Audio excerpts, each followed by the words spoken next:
back live at Drew's house, Joppa Afternoon Drive. Hope everybody is doing well. It's holiday season. Hope everybody is healthy and all that stuff. We hope you've enjoyed the music shows as we get down to the end of the year. We've had a lot of great guests on, so we appreciate all your support. Ryan Rothberg in the house today, Sarah Blackstone, Sarah Hayden, our usual crew, and my guest today, first time on the show, for my friend Viktoriia Chubova. How are you, Viktoriia? I'm good, actually. Thank you. How are you today? I'm doing great. Happy holidays to you. Thank you. Well, so you and I met. We were talking at the coffee shop one day, and I realized that you were from Ukraine, and obviously it's a tough time in Ukraine right now. And I started asking some questions because that's what I do. I'm very, very nosy person. I wondered where you live and if your family's over there, and that answer was yes. So first of all, where are you from, Viktoriia, in Ukraine? I am from East Ukraine. I was born in a city called Kryvyi Rog. Okay. It is like 7 hours from capital of Ukraine. Yeah, from Kyiv. Okay, kind of far. Kind of far from famous city. and that was my question, right? So I asked you if your family was there, and the answer is. The answer is yes. My whole family is there except my mom. She's here, happily married.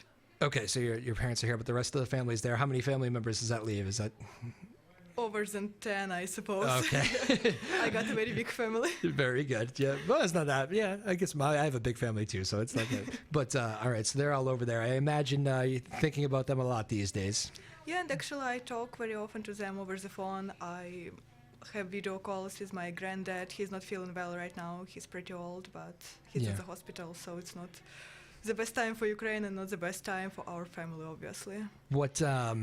What is like I can imagine the answers to this, but what are the like the spirits like when living through that over there? Well, I would say that it's a pretty tough time for all my family members, especially for my cousin who got 6-year-old son, and he became mature much faster than any kid I ever known. Actually, yeah. Because every time he hears that there are rockets or bombs, he just immediately knows what to do. He knows like all the most important things he needs to bring with him, and where to hide and how to behave, like all that stuff. 6 years old, already knowing how to do that. It's pretty crazy. How so are they going to school? They have like a distance learning or something. Yeah. Like they are studying through Zoom or programs like that. Okay, so it's different. Yeah, sometimes he goes to school like once per week, but very often they just cancel all the classes because of the war. That was the line that jumped out to me when we were talking, before this, was that you said, just growing up so quickly. Do you get to do you ever get to talk with him and just say who teaches you this stuff when the rockets are coming, like what to do? Do you have those conversations, or is it about other stuff maybe? Well, sometimes I get a chance to talk to him for a while. We have a big time difference. Like for example, when it is 2 p.m. in the US, it's already 10 or 11 p.m. in Ukraine. So because of that, we don't really get a chance to talk as often as we want. But his father taught him all those things because he's a soldier in the front line. Oh. And now he's actually fighting. So he taught his son everything he knew. Wow, that's I mean, I imagine so many families have soldiers out there too. That, what's it like watching it on the news? Because being here, sometimes it must feel like you're a world away, but other times when you're talking to your family members, it probably feels like you're right there too. Sometimes mixed feelings. Well, it does. Just sometimes I feel guilty that I'm not there when my country is experiencing such horrible things. I'm not there. How long have you been here for?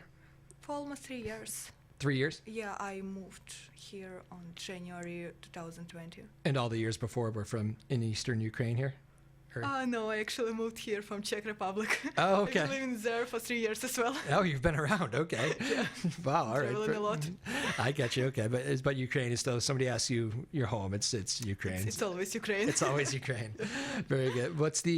It's amazing. I'm a big tennis fan, and we know that a bunch of the Ukrainian tennis players are so they've been so great about bringing attention to all of this. And I always think they kind of have a similar reaction to you.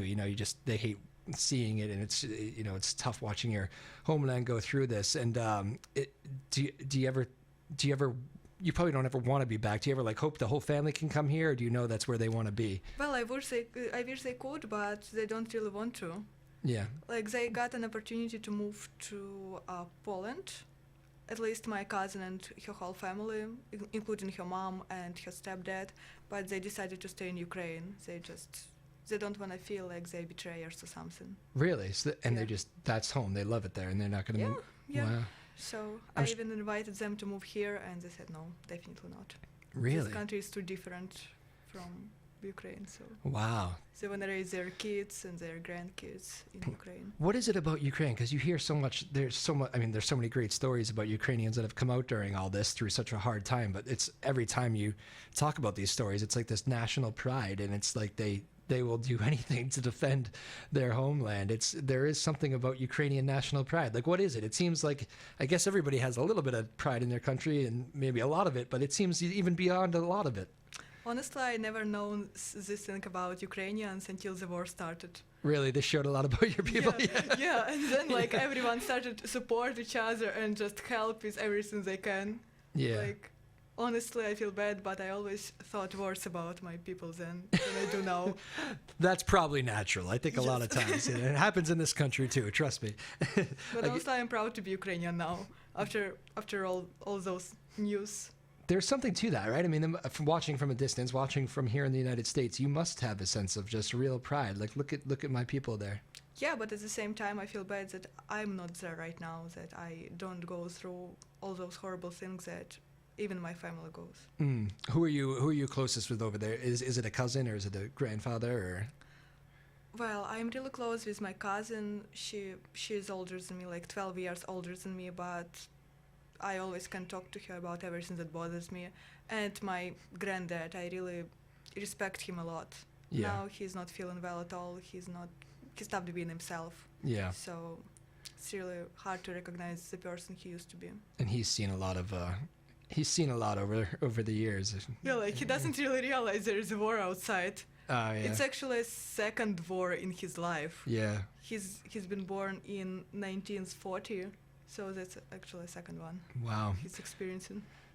Wow, that's a long life. Your 6-year-old you talked about. I wonder, like, you mentioned growing up fast. What was the first thing that jumped out at you when you thought about that? Like, was there like a moment when you were like, was it just talking to him that you said, wow, that's not something he would say before, or was it just a look, or what was it that made you think, wow, they're growing up really fast in this war-torn country?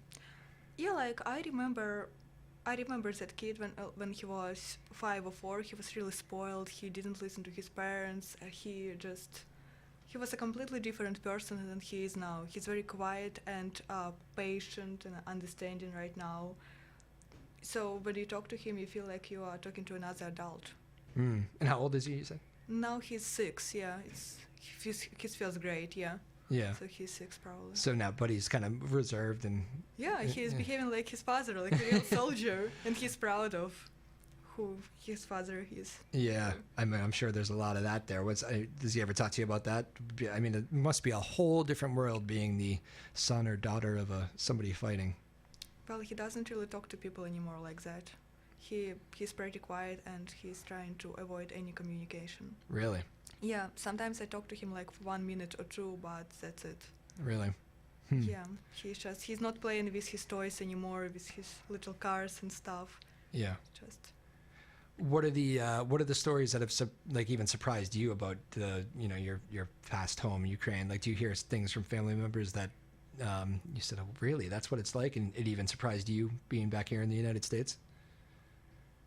I'm trying to think. There were a lot of stories like that, but is it connected with my family?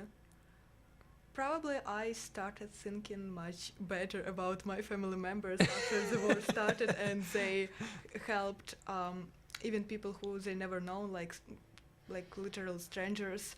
They invited them to their houses and let them live there and help with everything, like with getting education, with food, with I don't know, like with stuff like that. Just welcome strangers into the house? Yeah. Wow. Like people who moved from Mariupol or from Mariupol, especially from Mariupol, because my mom my mom's best friend is from there, and a lot of people who lost their family members and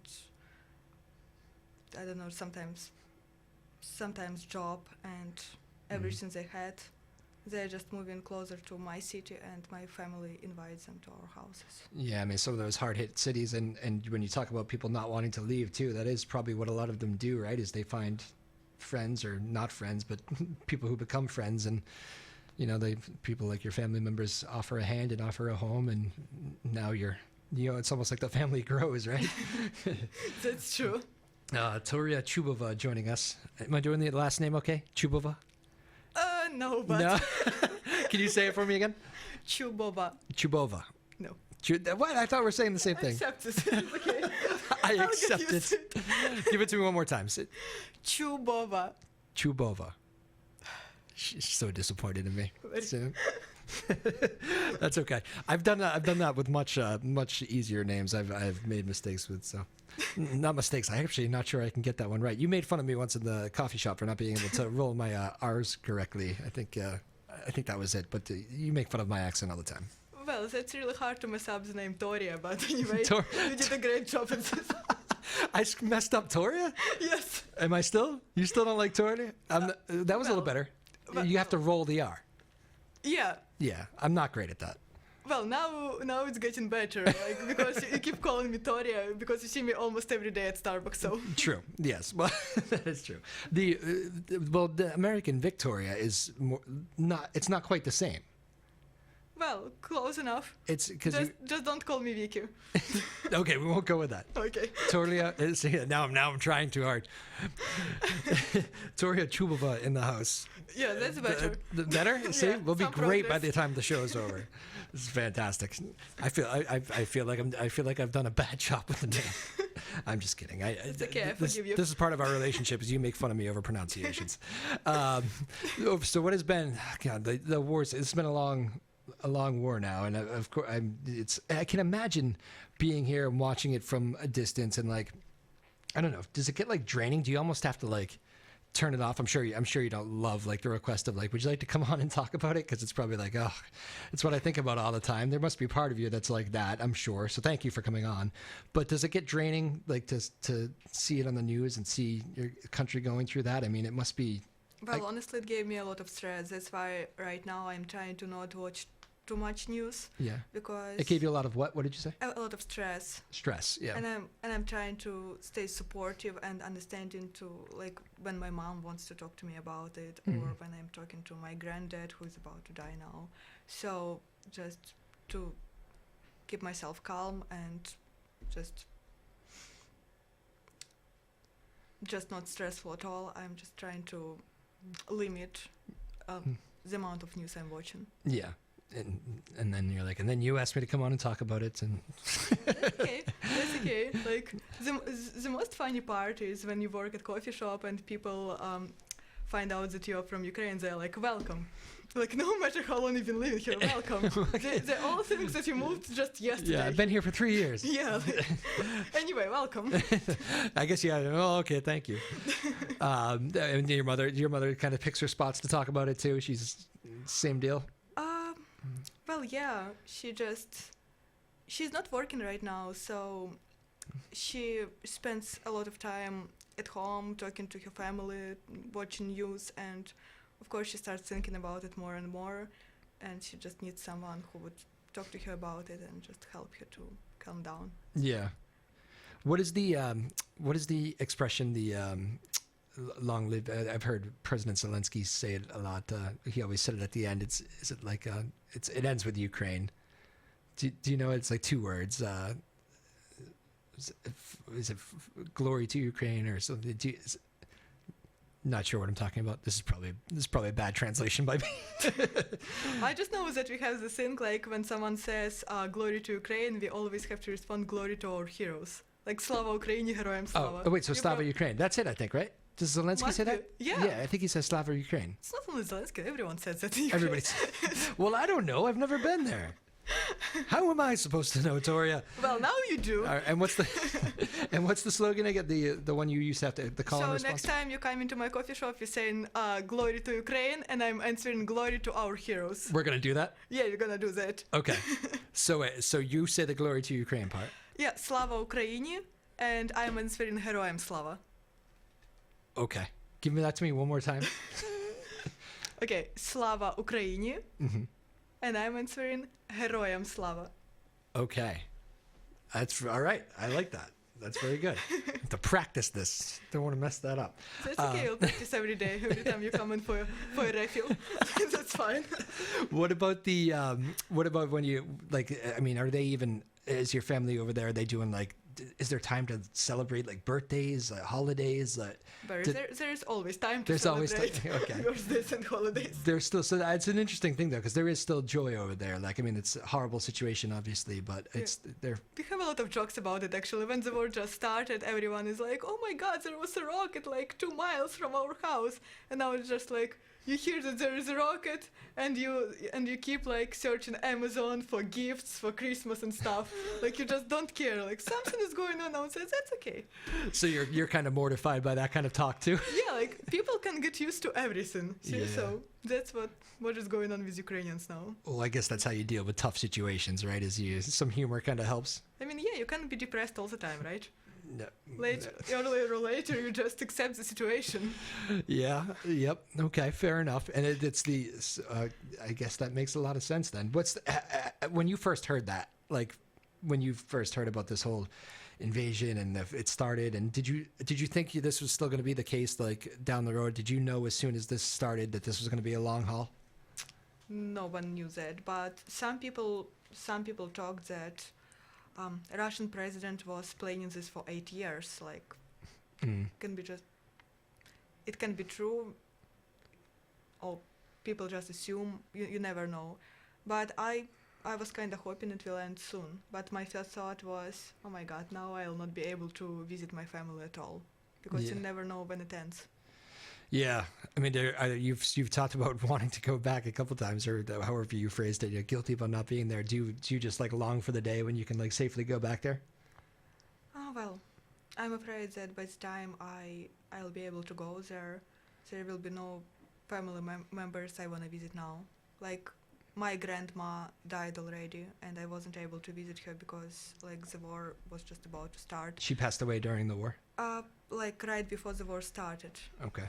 Yeah, and my granddad is about to die now. He's feeling very bad. So they were the closest ones to me, my Mhm. family. Are you able to talk with him through anything Zoom, or were you in recent months, or not so much? He doesn't really realize what is going on. Yeah. He created a whole new story in his mind where he's living, and he doesn't accept the reality anymore. Well. So it's like you're talking to him and he's telling you that he's going to work tomorrow and stuff, and he has to take care of his kids, and like he's still Yeah. 35 or 36 years old, and you just listen to this and you understand that you're his granddaughter, but you gotta play this game. Well, I'm sorry, Toria. That's hard. Man, that's hard in itself. Never mind when the war is going on. What would be your? I think I kind of know where I would probably want to end this for the day. But the fact that you were turned from not really having that like pride in your country to suddenly like having pride is like just I don't know. I think that's a real thing that jumps out at me. That's I always thought that I never belonged to Ukraine. I always felt like there is another place where I would feel more comfortable, because I felt too different just communicating with other Ukrainians. And now when such a bad time is going on in Ukraine, and they all started supporting each other and do their best, even to strangers. I never been more proud of my country than I am now. Well, it's very sweet. Thank you so much for coming on and talking about this. I know for a variety of reasons it's not easy. It's not an easy topic. I know you were like, where am I going? So you came in very blind on it, and I appreciate you. It's courageous to come in and do it, and thank you for being your happy-go-lucky self every time I see you at the coffee shop. You're there's a lot going on in the world, and you're a friendly face in the morning or whenever we go in. So I hope the best. You're very welcome. I hope the best for your country and for your family over there. I hope I don't know. I hope you can get back there soon and see everybody and see your cousins continue to grow up and that sort of thing. So. Yeah, thank you so much. Appreciate it. Happy holidays, Toria. That'll do it for this show. Hope you all enjoyed that one. Ryan Rothberg, Sarah Blackstone, Sarah Hayden, all the small but mighty team here in our Newburyport studios bringing you this show. Happy holidays, everybody. Hope you're all doing well out there. And we'll see you next time, all right? Live at Drew's house, Joppa Afternoon Drive. Peace.